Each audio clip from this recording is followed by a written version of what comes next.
Turma, sejam todos bem-vindos. Professor Alex, disciplina Química. Mais uma aula do nosso projeto Fique em Casa Aprendendo. Então, turma, prestem bastante atenção. Pegue o seu caderno, lápis, caneta, borracha. Sempre que possível, né, faça um print da tela, certo? Para vocês fazerem as devidas anotações. Preste atenção às explicações, certo? E acompanhe comigo. A nossa aula, nós vamos iniciar ligações químicas, tudo bem? No entanto, a gente precisa, antes de falarmos das ligações químicas, que será nas aulas seguintes, nessa aula a gente vai abordar um tema que chamamos de teoria do octeto. Essa teoria é a base das ligações químicas. As ligações químicas nada mais são do que as ligações entre os átomos. E por que os átomos se ligam? Por que os átomos estabelecem ligações? A resposta a essa pergunta, a essa indagação, nós vamos obter por meio da teoria do octeto. Então, compreendendo essa teoria, nós vamos entender o porquê das ligações entre os átomos. Tudo bem? No entanto, a gente vai regredir um pouquinho mais. Nós vamos voltar lá para a atomística e vamos iniciar a teoria do octeto falando sobre os átomos. Na verdade, falando sobre a eletrosfera dos átomos. Na nossa aula, olha aqui, vamos falar da eletrosfera, vamos introduzir o conceito de ligações químicas, vamos falar dos gases nobres e, por fim, vamos trabalhar a teoria do octeto. Tudo bem? Então vamos lá, turma, prestem atenção. Como eu disse, nós vamos voltar lá para a atomística, o estudo dos átomos. E nós já sabemos que todos os átomos se dividem em duas regiões, certo? Quais são elas, turma? Núcleo e eletrosfera. O que nós temos no núcleo? Nós temos duas partículas subatômicas, os prótons e os nêutrons. Prótons com carga positiva e os nêutrons não apresentam carga elétrica. Show? E na eletrosfera? Bingo! Nós temos os elétrons. Então, elétrons estão presentes na eletrosfera, prótons e nêutrons se encontram no núcleo. A nossa aula é sobre ligações químicas, teoria do octeto, e essas ligações, elas acontecem na eletrosfera, ou seja, envolvem os elétrons. Então, vamos focar na eletrosfera, tudo bem? Bom, a eletrosfera é uma região muito grande e ela está dividida em 7 camadas, vamos chamar de camadas eletrônicas, ou 7 níveis de energia. Então, os átomos, eles possuem níveis ou camadas de energia. Cada nível ou camada vai apresentar uma quantidade máxima de elétrons. Olhem aqui na tela. Então, nós temos 7 camadas, ou 7 níveis, nível de 1 a 7, e as camadas K, L, M, N, O, P e Q. 7 camadas, 7 níveis. Na primeira camada, ou no primeiro nível, nós temos 2 elétrons. Então, a primeira camada suporta 2 elétrons. Então, segunda camada, 8 elétrons. Terceira camada, 18 elétrons. Quarta camada, quarta e quinta camada, 32 elétrons. Sexta camada, 18 elétrons. E na sétima camada, 8 elétrons. Então, essa é a quantidade máxima de elétrons por nível ou camada. Também, entre as camadas, acontecem divisões, que vamos chamar de subníveis. Então, nós temos os níveis e também os subníveis, turma. E são quantos subníveis? São 4, que vamos denominar pelas letras S, P, D e F. Também, em cada subnível, há uma quantidade máxima de elétrons possíveis. Então, para o primeiro subnível, subnível S, são possíveis 2 elétrons. Subnível P, 6 elétrons. Subnível D, 10 elétrons. Subnível F, 14 elétrons, né? Isso nós já aprendemos em atomística, vocês já dominam, com certeza. Bom, sabendo dessa divisão em níveis e subníveis, nós podemos distribuir os elétrons ao longo dessa eletrosfera, em níveis e subníveis. Existe um macete que facilita essa distribuição. Esse macete ele foi inventado, foi descoberto, melhor dizendo, por Linus Pauling e está aqui representado. Se você puder, printa a tela. Com esse macete, a gente consegue fazer a distribuição dos elétrons da melhor forma, sem erro. Por exemplo, o átomo de flúor. O átomo de flúor tem 9 elétrons. Como estão distribuídos esses 9 elétrons na eletrosfera, em nível e subnível? Vou observar o diagrama de Linus Pauling e vou chegar à seguinte conclusão. 1s2, 2s2, 2p5. Então, eu tenho 2 elétrons no nível 1, subnível S. No nível 2, nós temos 7 elétrons, onde 2 elétrons estão no subnível S e 5 elétrons no subnível P. Quando a gente soma os expoentes, vamos chamar de expoentes, esses valores que aparecem em cima, 2 mais 2, 4, 4 mais 5, 9. Vai me dar a quantidade de elétrons que aparece junto com o símbolo. O elemento enxofre, 16 elétrons. Como fica a sua distribuição? 1s2, 2s2, 2p6, 3s2, 3p4. Da mesma forma, se você quiser saber se está correta a sua distribuição, soma os expoentes. Vai dar, no caso do enxofre, vai dar o valor 16. Tudo bem? Então, por meio do diagrama de Linus Pauling, a gente consegue fazer a perfeita distribuição eletrônica em nível e subnível de energia. Bom, agora vamos à seguinte situação. Você já deve ter observado que nós temos uma infinidade de materiais. Uns são sólidos, por exemplo, carvão. Outros são líquidos, a água. Outros são gasosos, o ar. Também, uns são duros, por exemplo, o granito. Outros são moles, a cera. Alguns conduzem corrente elétrica, são os metais. Outros não conduzem, a borracha, é um isolante. Alguns materiais eles se quebram com facilidade, o vidro. Outros materiais não, o aço.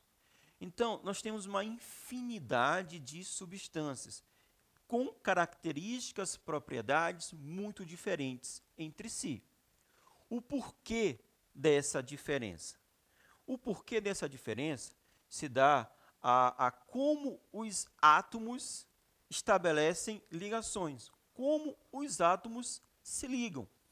Então, com base nos diferentes tipos de ligações, nós vamos ter diferentes tipos de substâncias.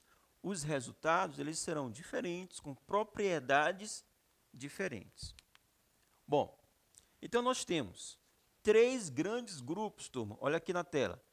3 grandes grupos de substâncias. As substâncias iônicas, substâncias moleculares e as substâncias metálicas. Vamos falar rapidamente de cada uma delas.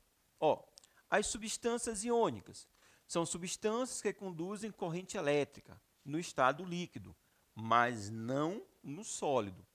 Então, são exemplos de substâncias iônicas. Cloreto de lítio, brometo de potássio, cloreto de cálcio, cloreto de sódio. Cloreto de sódio é o sal de cozinha, tudo bem? Óxido de alumínio, óxido de magnésio. Substâncias moleculares, algumas características delas. São substâncias que não conduzem corrente elétrica, nem no estado sólido e nem no estado líquido. No estado líquido, as substâncias iônicas conduzem, as moleculares não conduzem. Também se destacam por apresentar pontos de fusão significativamente, ou seja, valores muito abaixo do que as substâncias iônicas. São exemplos de substâncias moleculares, turma. O etanol, o cloro, a água, o naftaleno, que você conhece como naftalina, o iodo, a glicose, a frutose, são diversos tipos de açúcares. Então, são exemplos de substâncias moleculares. Por fim, turma, substâncias metálicas. São substâncias que conduzem corrente elétrica, tanto no estado sólido quanto no estado líquido. Quanto aos pontos de fusão, eles apresentam valores extremamente elevados. São exemplos de substâncias metálicas, turma: o alumínio, a prata, o ouro, cobre, ferro, platina. Então, são exemplos de metais que a gente encontra no nosso cotidiano, no nosso dia a dia. Tudo bem? Vamos avançar. Os átomos, eles vão estabelecer entre si ligações. Por que que os átomos irão se ligar uns aos outros, entre si, com átomos diferentes? Então, os elementos químicos do grupo dos gases nobres da tabela periódica, né? Na tabela periódica, os gases nobres eles estão localizados no grupo 18, ou seja, grupo 18 ou família 8A. Na tabela periódica, é a última coluna da direita. Então, a última coluna é o grupo 18 ou família 8A. Esses elementos, ou essa família, né, também chamada de grupo zero, por quê? Porque a reatividade desses elementos ela é extremamente baixa, né? Ou seja, eles apresentam pouca vontade de reagirem, de se combinarem com outros elementos. Quem são eles? O hélio, o neônio, o argônio, o criptônio, xenônio e o radônio. São os elementos da família 8A. Bom, qual é a importância de falarmos da família dos gases nobres? Bom, conforme o próprio nome indica, né, gases nobres, todos esses elementos, no estado gasoso, em condições ambientes, eles apresentam uma característica química muito interessante. A maioria, eles aparecem isolados. Eles não se combinam com os outros elementos. Os átomos vão se combinar com outros átomos, iguais ou diferentes, a fim de adquirir uma estabilidade energética. Mas os gases nobres, eles já são estáveis por natureza. Por isso, a química percebeu que eles não se ligam, eles não estabelecem ligações químicas. Na verdade, como está na sua tela, na verdade, alguns gases nobres se ligam a outros elementos, mas isso é uma raridade. Dos milhões de compostos químicos conhecidos, bem poucos são gases nobres que estabelecem ligações entre si. Olhando na tela, né, por exemplo, o argônio, exemplos de elementos, de substâncias formadas com o elemento argônio. Eu tenho o fluoridreto de argônio e o difluoreto de argônio. Parece difícil, parece complicado o nome, mas o que eu quero chamar a sua atenção é o seguinte. Os gases nobres que se ligam a outros elementos, na verdade, os gases nobres se ligam a um único elemento, que é o elemento flúor. Por que o elemento flúor, turma? Porque o elemento flúor é o elemento mais eletronegativo da natureza. Ou seja, é o elemento que apresenta a maior característica ou capacidade de roubar elétrons em uma ligação química, de puxar os elétrons para si. Então, eles são tão eletronegativos que conseguem puxar os elétrons dos gases nobres, que não querem ceder nenhum elétron para ninguém. Então, são raros.